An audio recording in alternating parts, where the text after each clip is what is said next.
இருக்கும். நாளைக்கு வந்து பாக்குறேன்னு சொன்னவன் தானே நீ? மருமகளே, மாமா வந்திருக்கிட்டியே. மருமகளா? இதுவும் பயலா இருந்தா வேணான்றியா? அதெல்லாம் ஒத்துக்க கூடாது. நான் மருமகள் தான் ஆர்டர் பண்ணேன். அவ பேர் இனியவள். அவள்தான் முடிவு பண்ணியாச்சு. என்னடா? அவள்தான். மருமகதான். இப்ப இனிப்பு தின்னு.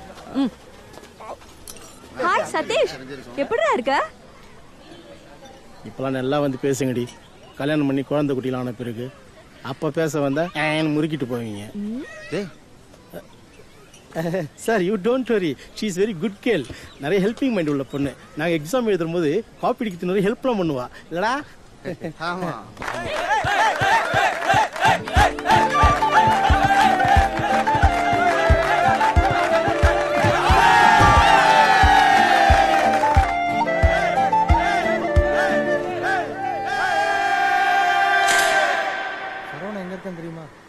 என்னடா போட்டோ எடுத்திருக்க? பாதி மூஞ்சில லைட்டே இல்ல.